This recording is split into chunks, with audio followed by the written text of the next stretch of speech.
The Forgotten Rescue. Chapter 1. The Drowning. The water tastes like death. Black, filthy, swallowing everything in its path. Cars, streetlights, a child's red shoe floating past like a ghost. Onyinye Adalisa watches the flood devour Seoul's Gangnam district from the cafe doorway where she's trapped, her clothes soaked through, rain hammering the earth like bullets. Lightning cracks the sky open, and in that split second of terrible brightness, she sees it. A small hand. Pale fingers clawing at the window of a submerged black Mercedes. Sinking. A child drowning in real time while a crowd of people stand frozen, filming with their phones instead of moving, instead of doing anything except watching a boy die. She doesn't think. Her mother drowned in a river in Enugu when Onyinye was 12. She remembers the way the villagers stood on the banks, praying instead of jumping in, and how her mother's body looked 3 days later when they finally pulled her out, bloated and wrong and gone forever. Not again. Not ever again. She runs, plunges into the flood without hesitation, without fear, without anything except the memory of her mother's face and the determination that this child will not be another ghost, haunting someone's nightmares. The current is vicious, trying to drag her under, but she's always been a strong swimmer. The water fights her. She fights back harder. Her fingers close around the car door handle, locked. She pulls with everything she has. Nothing. The window. She slams her elbow against the glass once, twice, and on the third try, it spiderwebs, shatters. She reaches through, cuts her arm on the remaining shards, doesn't care. The boy is there, eyes wide and terrified, and so beautifully alive she knows she'll remember them forever. "I've got you," she gasps, pulling him through the window. "I've got you, baby. Hold on to me." His small arms wrap around her neck with desperate strength. She kicks toward what she hopes is the surface, lungs screaming, vision spotting. Her head connects with something hard, concrete, a light pole she doesn't know, and the world explodes into white-hot agony. But she doesn't let go. She will drown before she lets go. They break the surface. She hauls them both toward higher ground, toward the cafe steps where she started. People are shouting now, reaching for them, and she shoves the boy into waiting hands before her legs give out. Blood runs warm down the side of her face, mixing with rain and flood water. She touches her temple and her fingers come away red. Through the crowd, through the chaos, she sees him. A man standing beside another black Mercedes, identical to the one that nearly became the boy's coffin. Expensive suit, perfectly styled hair, face carved from marble and just as cold. He's staring at her. Not the boy someone is wrapping in a blanket, not the flood. Her. And in his eyes she sees something that makes her blood run colder than the water. Recognition mixed with calculation mixed with something that looks almost like fear. Their eyes lock. She opens her mouth to speak, to ask if that's his son, to demand why he's standing there doing nothing. Then the world tilts sideways, and darkness swallows her whole. The last thing she sees before unconsciousness takes her is the man turning away, getting into his Mercedes, and driving off while she bleeds out on the concrete. While his son screams. While the crowd does nothing but watch. What happened to the woman who risked everything? Follow to find out. Chapter 2. 3 months of nothing. Onyinye wakes to her phone buzzing violently on the nightstand in her cramped Seoul studio apartment. The scar above her left temple throbs. It always does when it rains. 3 months since the flood, and she still can't remember what happened after she hit her head. The doctors called it traumatic amnesia. They said her memories might return. They haven't. She stares at the email glowing on her cracked screen. Employment agency. Housekeeper position. Prestigious family. Salary, $5,000 monthly. 5,000,001. More money than she's seen since she followed her ex-boyfriend to Korea 6 years ago, before he decided his family would never accept a black daughter-in-law. Before he married someone with the right connections and left her scrambling to survive in a country that sees her as exotic at best, invisible at worst. Her fingers find the raised scar tissue. Sometimes she dreams about water, about drowning, about blue eyes and a child's scream. The therapist said they're just nightmares, trauma her brain invented to explain the gap in her memory. But they feel too real, too specific, too much like something that actually happened. She presses send on her application before she can second-guess herself. $5,000 buys a lot of answers to questions she doesn't even know she's asking. The interview happens fast. Too fast. Within 24 hours, she's standing at the gates of an estate that doesn't whisper wealth. It screams it from every marble column, every manicured hedge, every security camera tracking her approach. Miss Adelisa. The head housekeeper, Mrs. Kang, looks her over with practiced disdain. Mid-50s, hair pulled back so tight it might crack her skull, eyes that miss nothing. Master Choi requires absolute discretion. No photographs, no personal calls during working hours, no interaction with the master beyond what your duties require. Master Choi? The name catches in her throat, familiar in a way that makes her skin prickle. Choi Do-han, CEO of Daehan Enterprises, youngest self-made billionaire in South Korea. Mrs. Kang's voice drops to something almost conspiratorial. And the coldest man you'll ever meet. His wife died 4 years ago in a car accident. He's never been the same. Keeps everyone at arm's length, especially his son. Something twists in Onyinye's chest. He has a son. 6 years old, Hanul. The child barely speaks.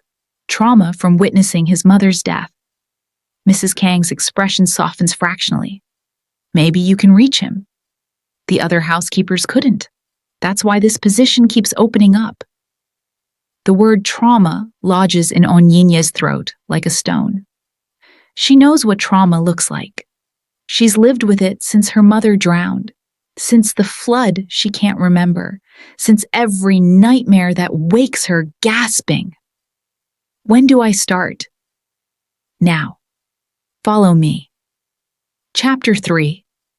The Man Who Watched. She's on her hands and knees, scrubbing marble floors on her third day when his voice cuts through the silence like a blade. You're the new housekeeper. She looks up from her position on the floor, and the world stops. It's him. The man from her nightmares. No, not nightmares. The man from somewhere real, somewhere her broken memory can't quite reach. Tall, imposing, dressed in a suit that costs more than her annual salary. Dark eyes that don't just look at you. They dissect you, categorize you, dismiss you. Hair perfectly styled, not a thread out of place. The kind of man who's built his entire existence around control. But it's his eyes that steal her breath. She's seen those eyes before. She knows she has. But where? When? The answer hovers just beyond her grasp, maddening in its nearness. Yes, sir. Onyinye Adelisa. She stands slowly, refusing to remain on her knees despite the power dynamic, screaming at her to stay down. He studies her face for a moment too long. Something flickers behind his expression. Recognition? Guilt? It's gone before she can name it. Your references were minimal. Why should I trust you in my home? The audacity. Something about this man makes her want to challenge him, push back against the ice he wears like armor. Because people who need things work harder than people who want things. And I need this job. Honest. He says it like it's a character flaw. You'll be responsible for Hanul's wing. He's difficult. Don't take it personally when he ignores you. Children aren't difficult, Mr. Choi. They're just treated like they are. The temperature drops 10 degrees. His jaw tightens, and she realizes she's crossed some invisible line. I didn't hire you to psychoanalyze my parenting. I hired you to clean. Then what did you hire me for? The question escapes before she can stop it, loaded with a subtext she doesn't fully understand. Because something tells me a man who pays $5,000 for a housekeeper isn't just looking for someone to scrub floors. For a heartbeat, the mask slips. She sees something raw and desperate flash across his face before the ice returns, thicker than before. Do your job, Miss Adaolisa. That's all I require. He turns and walks away, leaving her trembling with a recognition she can't name and questions she doesn't know how to ask. Her hand rises automatically to the scar on her temple. It's burning. Chapter 4. The Boy Who Remembers Everything. Hanul's room is massive and lonely. Floor-to-ceiling windows overlooking the garden, shelves lined with toys that look untouched, a bed large enough for 3 children. But Hanul himself is small, curled in the corner by the window, building structures from blocks in complete silence. Building, knocking them down, building again. The same pattern, over and over with mechanical precision. Onyinye knocks softly on the door frame. Hi, I'm Onyinye. I'll be taking care of your room. He doesn't look up. His small hands continue their ritual. Stack, destroy, rebuild. She recognizes it immediately. It's not play. It's a coping mechanism. The kind you develop when the world has hurt you so badly that control over anything, even toy blocks, becomes your lifeline. She should leave. That's what Mrs. Kang said the others did. Gave up when the boy wouldn't engage, collected their final pay, moved on. But something about this child pulls at her, a gravitational force she can't name and can't resist. You know what I miss most about Nigeria? She sits by the door, not approaching, just existing in his space. The rain. During monsoon season in Enugu, the rain would come down so hard you couldn't see your own hands. Everything smelled like earth and life and new beginnings, like the world was washing itself clean. Hanul's hands still. It's subtle. A half-second pause, but she catches it. Do you like the rain, Hanul? Slowly, so slowly she almost misses it, he turns his head. And when their eyes meet, his fill with tears that spill over and run down his cheeks in silent rivers. You came back, he whispers, voice rusty from disuse. Appa said you were gone forever. He said you died because of me. But you're here. You're real. Before she can process his words, before she can ask what he means, he launches himself at her. Small arms wrap around her neck with desperate, choking strength, and her entire world tilts on its axis. I dreamed about you every night. He sobs into her shoulder, his small body shaking. The lady in the water, the lady with the strong arms who wouldn't let go even when the water tried to take us. You have the scar, right there, from when you hit your head on the concrete. His finger traces the raised tissue above her left temple with heartbreaking accuracy. And just like that, the dam breaks. Memory floods back in vicious, drowning waves. The submerged Mercedes, the boy with blue eyes sinking beneath black water, the shattered window, the white-hot explosion of pain as her skull connected with concrete. And him, Choi Do-han, standing in the rain with his face carved from stone, watching her bleed, making a choice to drive away. "Oh, God," she breathes, clutching Hanil closer as the pieces slam together. I remember all of it." "He left you there," Hanul whispers, and the betrayal in his child's voice is absolutely gutting. "I screamed and screamed for him to help you, but Appa said we had to go. He said someone else would come, but you were bleeding so much, and he just drove away." Just in time, the door crashes open with enough force to rattle the walls. Chapter 5. The Confrontation. Choi Do-han stands in the doorway, and for the first time since she met him, his face shows something other than ice. It shows pure, unadulterated fear. "Hanul, that's enough." "No, Appa."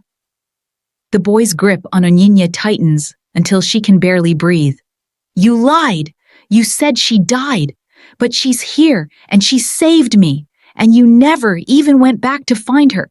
I said, enough!" The roar echoes through the mansion, bouncing off marble and glass, and Hanul flinches violently against her.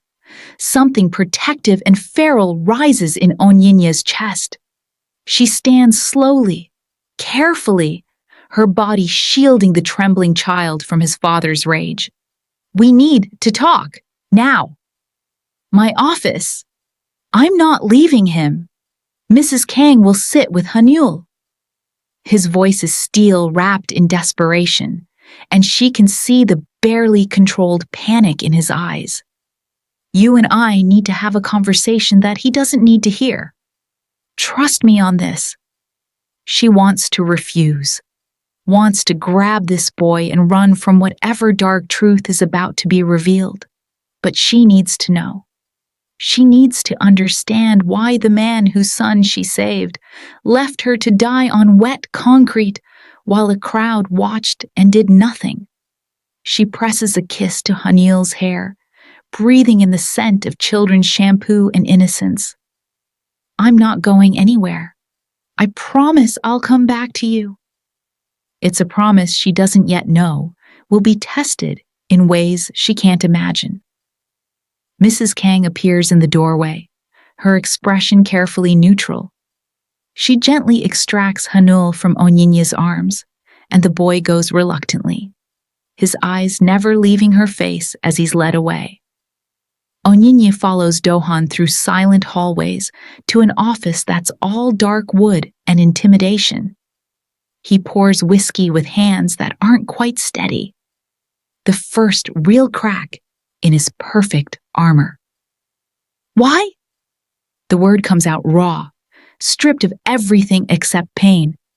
"I saved your son's life. I nearly died doing it, and you left me bleeding on concrete like I was nothing." He doesn't turn to face her, just stares at the amber liquid in his glass. "You don't understand the full picture." "Then paint it for me." Her voice is deadly quiet. "Because from where I'm standing, you're a coward who valued his own comfort over my life." "I valued your life over everything." He spins, and the anguish in his eyes stops her cold. The flood came so fast. Hanul's driver lost control, and the car went off the road. I was right behind them in my vehicle. I couldn't reach them in time. Then, you appeared out of nowhere, diving into that black water like you had a death wish, and I just froze. You had a phone. You could have called for help. I did call. The moment I had Hanul secured in my car, I called emergency services. The ambulance arrived 10 minutes after I left. I tracked your recovery through the hospital system, paid every medical bill anonymously, made sure you had the best neurologist in Seoul. His voice cracks. I've had security watching you for 3 months, making sure you were safe. You owed me the truth. She's shaking now, rage and confusion and grief tangling in her chest until she can't breathe. I spent 3 months thinking I was losing my mind, haunted by nightmares I couldn't explain, waking up gasping from dreams about drowning. And you knew. You knew everything. And you said nothing. Because acknowledging you meant killing you. The words drop between them like stones into dark water. What he reveals next will shock you to your core. Chapter 6. The Real Danger. What are you talking about? Onyinye demands. Dohan sets down his glass with precise care, buying time to choose his words. My wife's death 4 years ago wasn't an accident. Someone cut her brake lines, made it look like mechanical failure. But the forensic investigation proved it was sabotage. The police looked for who ordered it, but never found answers. I have enemies, Miss Adalisa. Powerful enemies who would destroy everything I love to hurt me. The pieces shift, forming a new and more sinister pattern. When Hinul's car went into the flood 3 months ago, I had the wreckage analyzed privately. The brake lines had been cut. Same method as my wife's accident. Someone is systematically targeting my family, and they're not finished. He finally meets her eyes, and what she sees there makes her blood run cold. If my enemies knew you saved Hanul, knew he had an emotional connection to you, they would use you as leverage. They'd hurt you to hurt him, kill you to hurt me. So, your solution was to pay my bills and pretend I didn't exist? I had former military contractors watching your apartment building, monitoring your movements, running background checks on anyone who came near you. His voice is clinical, detached, like he's describing a business transaction instead of her life. I thought, if you never remembered that night, never came back into our lives, you'd stay safe from the people hunting my family. You don't get to make that choice for me. 2 months ago, someone broke into your apartment while you were at work. His words cut like surgical blades. They didn't take anything valuable, didn't disturb your electronics or cash. They just went through your personal belongings, photographed everything, and left a single black rose on your pillow. Do you remember? Ice floods her veins. She remembers that day with perfect, horrible clarity. Coming home to find her things subtly wrong, out of place. Drawers not quite closed properly. Her jewelry box moved 3 inches to the left. And that rose, black as death, sitting on her white pillowcase like a threat or a promise. She'd reported it to her landlord, who dismissed it as a confused flower delivery. Filed it away as one of those strange things that happen in big cities. But it wasn't confused. It was a message. Who are these people? Lee Sung-min and what remains of his organization. 4 years ago, I discovered he was using my shipping company's containers to traffic human beings. Women, children, people who trusted his promises of legitimate work in Korea, only to disappear into slavery. His voice drops to something dark and dangerous. My wife begged me to stay quiet, said we should just cut ties, walk away, let someone else deal with it, but I couldn't. I testified against him, seized all his assets, made sure he and every corrupt official in his network got maximum sentences. And he killed your wife in retaliation. 17 days after the trial ended, her car went off a bridge. Hanul was supposed to be with her that day, but he had a fever and stayed home. Doan's face is carved from granite in grief. She died alone. And I knew I knew it was my fault for not protecting her better. You didn't kill her. He did. I might as well have cut those brake lines myself. The self-loathing in his voice is decades deep, rooted in his bones. And now he's trying to finish what he started. First my wife, then my son, and now me, she finishes quietly. I hired you because it was the only way to keep you close enough to protect. Because Hanil was deteriorating. His therapist said he needed closure with the woman who saved him. And because he stops, jaw working. Because I couldn't stop thinking about the woman who jumped into black water without hesitation while I stood paralyzed by fear. The confession hangs in the air between them, charged with everything they're not saying. Where's Lee Sang-min now? Prison. Maximum security. But his organization operates without him. His second-in-command, Park Jin-woo, has been running operations from the outside. The break-in at your apartment? That was reconnaissance. They were confirming your identity, checking if you're the woman from the flood. And now I'm living in your house, confirming everything they suspected. Now you're living in the most secure, private residence in Seoul, with former intelligence agents as staff and a security system that could withstand a small military assault. His eyes bore into hers.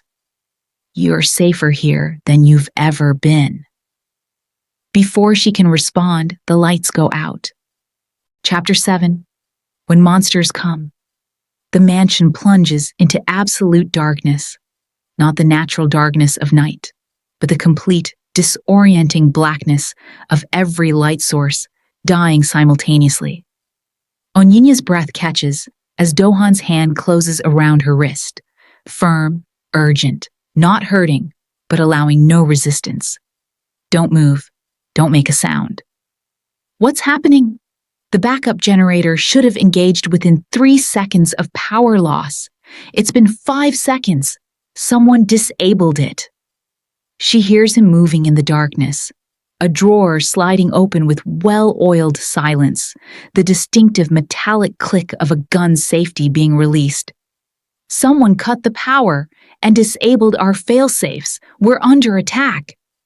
Terror crystallizes into sharp, cold focus. Hanul! Mrs. Kang is former NIS, National Intelligence Service.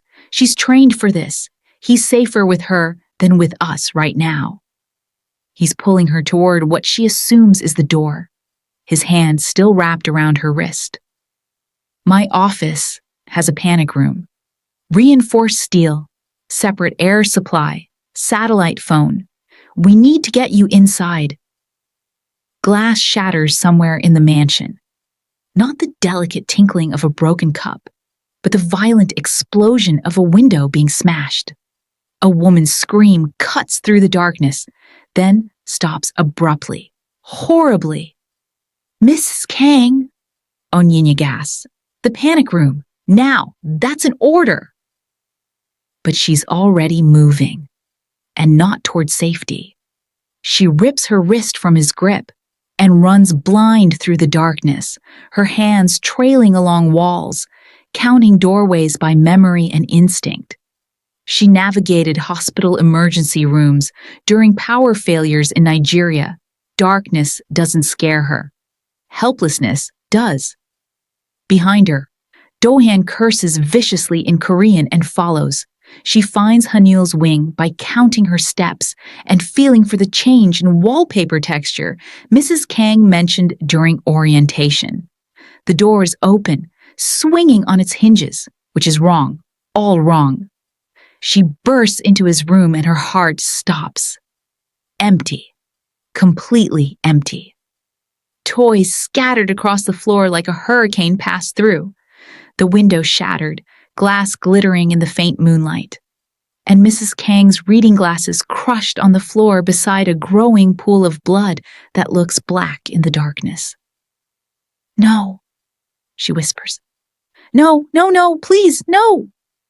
A child's muffled cry echoes from somewhere below, distant but unmistakable.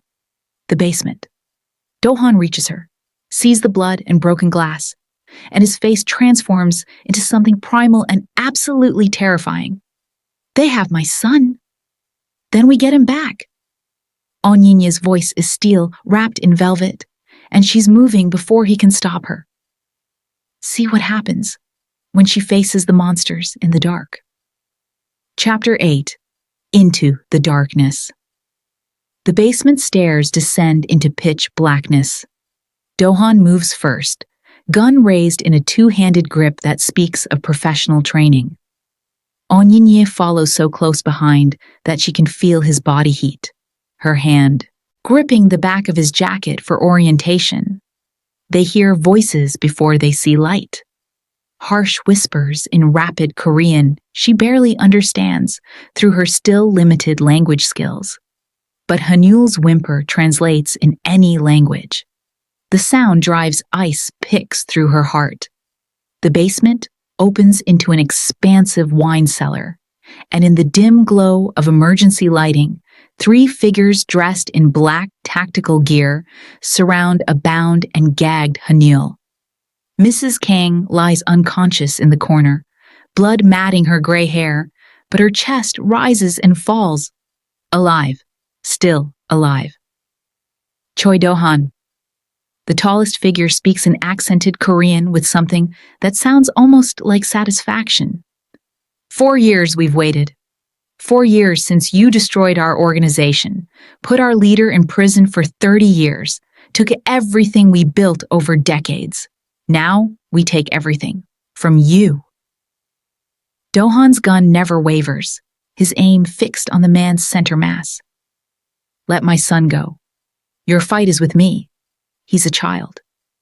Oh, we'll let him go eventually. After we make him watch you die. After we make sure he grows up knowing his father's arrogance killed both his parents. The figure pulls out a combat knife, the blade catching the dim light as it hovers near Hanil's tear-streaked face. Just like our leader's children will grow up, knowing their father died in prison because of you. Onyinye doesn't think. For the second time in 3 months, instinct overrides self-preservation. She grabs a wine bottle from the rack beside her, heavy, solid, expensive enough to hurt, and hurls it with all the strength born of desperation. It spins through the air in a perfect arc and shatters against the knife wielder's temple with a sound like a gunshot. In the split second of chaos that follows, everything happens at once. Dohan fires. The sound is deafening in the enclosed space, and one attacker drops immediately, a red bloom spreading across his chest. The second lunges at Dohan, and they grapple for control of the gun. 2 bodies slamming into wine racks, bottles crashing to the concrete floor. The third, the one she hit with the bottle, shakes off the blow like an enraged bull and charges at Hanul with the knife raised high. Onyinye runs, faster than she's ever moved in her life, her body operating on pure maternal instinct she didn't know she possessed. She tackles him away from the boy, and they crash together into the remaining wine racks. Wood splinters. Glass explodes around them in a deadly shower. She feels something slice across her ribs. Hot, sharp pain that she shoves aside because pain means nothing when a child's life hangs in the balance. The man's hand closes around her throat. His grip is professional, practiced, cutting off air with terrifying efficiency. Her vision spots at the edges.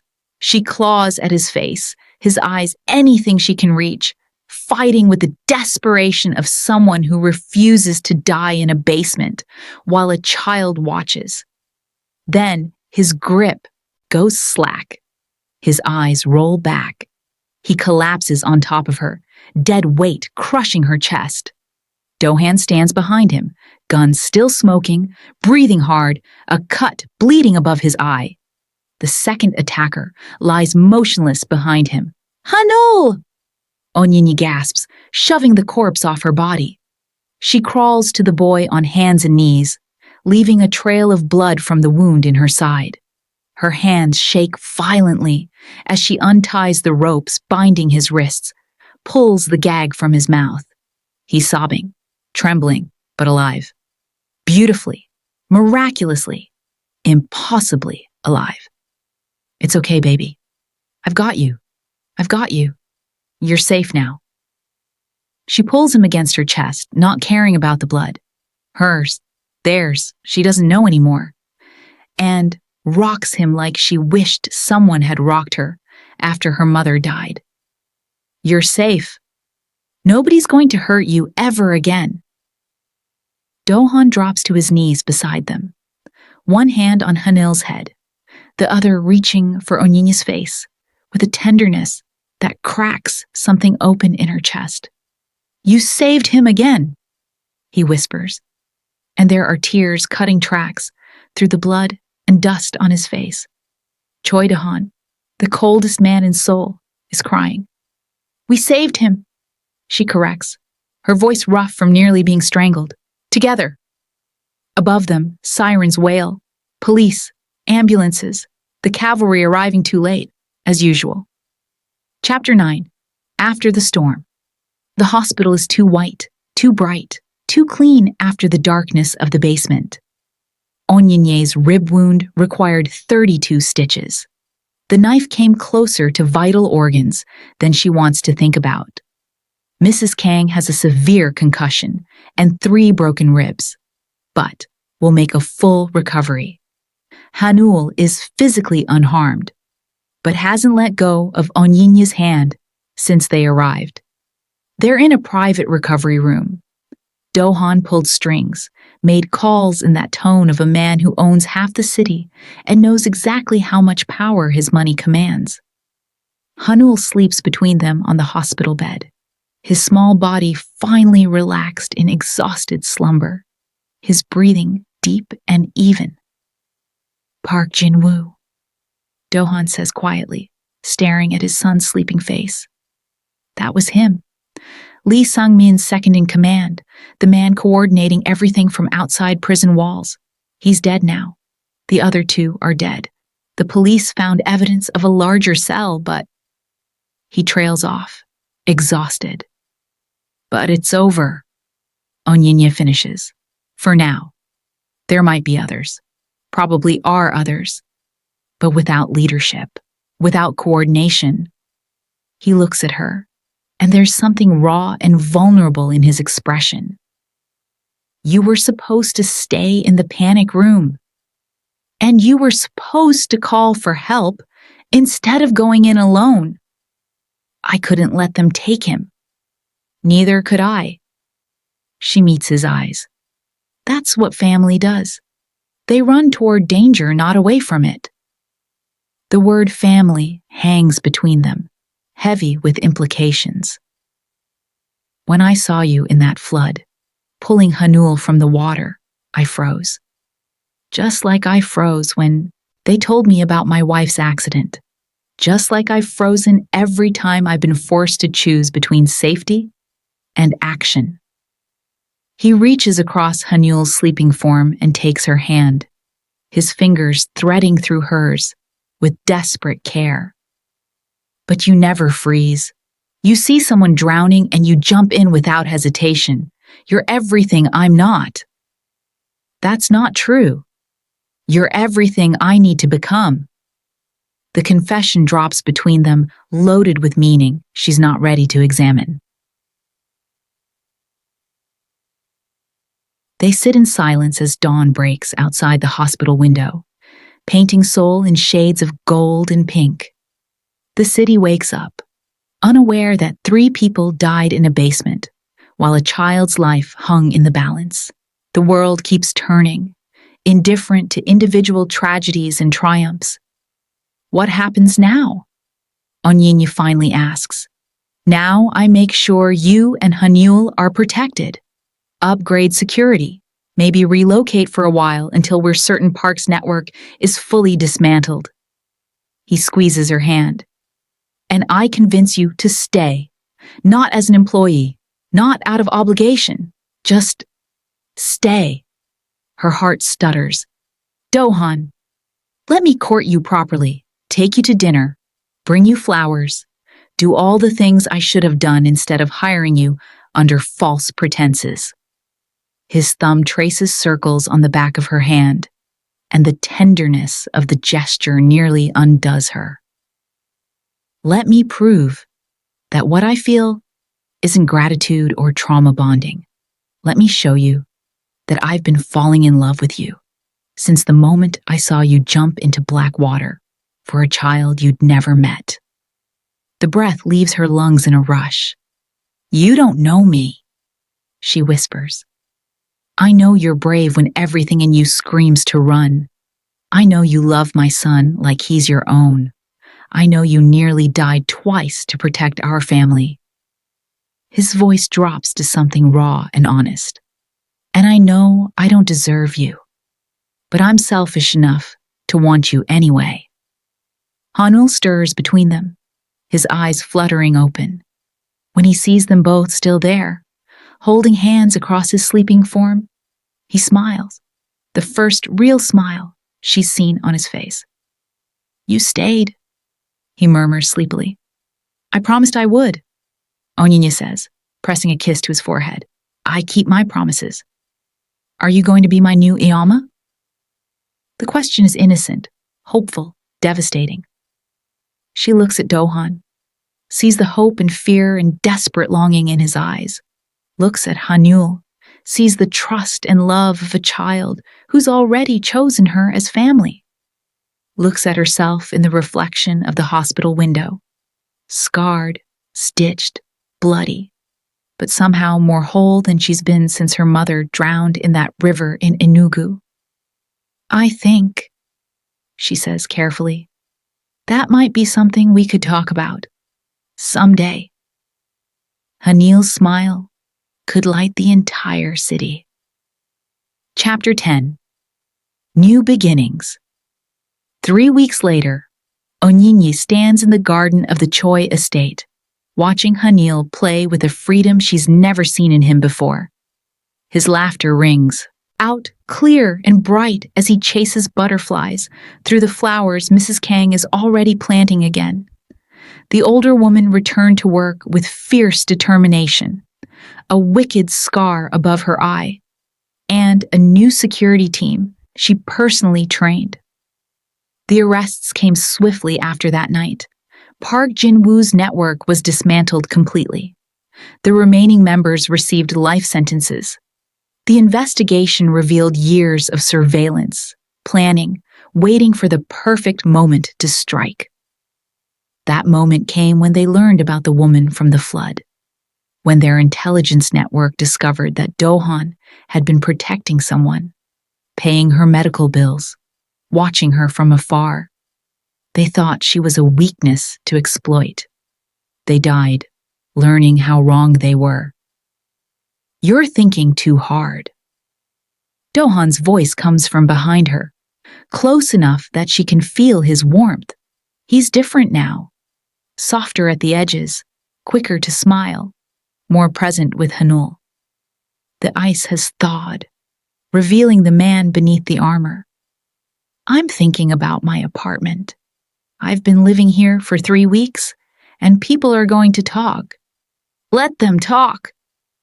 He moves in front of her, blocking her view of everything except him. Stay. Build a life here, with us. You're moving fast. I almost lost everything that matters. Twice. That tends to give you clarity about what you want. His hand cups her face, thumb tracing her cheekbone with devastating gentleness. I want you. I want Hanul to have the mother he deserves. I want to wake up every day knowing the woman I love is safe and here and mine. The word love steals her breath. I'm scared, she admits. I'm scared of loving you and losing you, I'm scared of becoming Hanyul's mother and failing him. I'm scared this is all moving too fast and will regret it. I'm terrified. He agrees. Terrified you'll realize you deserve better than a man who left you bleeding. Terrified I'll fail to protect you again. Terrified that one day you'll wake up and remember I'm the coward who drove away. You're not a coward. You were scared. There's a difference. Then be scared with me. He presses his forehead to hers, and she can feel his breath against her lips. Be scared and stay anyway. Jump into the water with me and trust that we'll both learn to swim. She thinks about her mother, who drowned because no one jumped in. She thinks about Hanyul, who's alive because she did. She thinks about the woman she was 3 months ago, alone, adrift, haunted by dreams she couldn't explain, and the woman she is now, scarred and stitched, but whole. Okay, she whispers. Okay? Okay, I'll stay. I'll let you court me. I'll build something with you and Hanyul, but slowly, on our terms, no rushing. She pulls back to look him in the eye. And if you ever leave me bleeding on concrete again, I will haunt you for the rest of your life. He laughs. And it's the most beautiful sound she's ever heard. Deal. He kisses her. Then, soft and careful, like she's something precious, he's afraid to break. And maybe she is. Maybe they both are. Two broken people learning to be whole together, with a little boy's laughter as the glue that binds them. Appa! Onyinye! Hanyul comes running across the garden, a butterfly perched impossibly on his finger. Look what I caught! I'm going to name her Hope. Onyinye crouches down to his level, marveling at the delicate creature. That's a perfect name. Why Hope? Because you taught me that even when everything is dark and scary, hope still lives. You jumped in the water for me when you didn't have to. You saved me twice. You're my hope. His eyes are bright with joy and trust and love. She pulls him into her arms, and Dohan wraps himself around both of them. And for the first time since her mother drowned in that river in Enugu, Onyinye Adaolisa feels like she's finally home. The butterfly takes flight from Hanyul's finger, dancing into the soul sky on wings of impossible color. They watch it go together, a family forged in black water and blood, bound by the kind of love that only exists when you've seen each other at your worst and chosen to stay anyway. What do we do now? Hanyul asks. Dohan and Onyinye exchange a look, and she sees their entire future reflected in his eyes, messy and complicated and absolutely worth fighting for. Now, she says, we live. And they do. The end. If you felt every heartbeat of this story, drop a love in the comments and let me know which moment hit you hardest. Was it the opening rescue, the basement fight, or the butterfly ending? This is just the beginning of our Afro-Korean romance journey. Subscribe and turn on notifications, because next week, we're diving into a story about a Black woman who becomes a Korean chaebol's contract wife, only to discover he's been in love with her since childhood. And if you want to see Onyinye, Dohan, and Hanyul's story continue, maybe their wedding, or the moment she meets his judgmental family, comment more right now, and I'll know to create part 2. Don't leave yet. Check out this next story about a Black nurse who saves a dying Korean CEO, and he offers her anything she wants. What she asks for will shock you. Thank you for riding this emotional roller coaster with me. You're not just viewers, you're family. Now go catch your own butterfly of hope.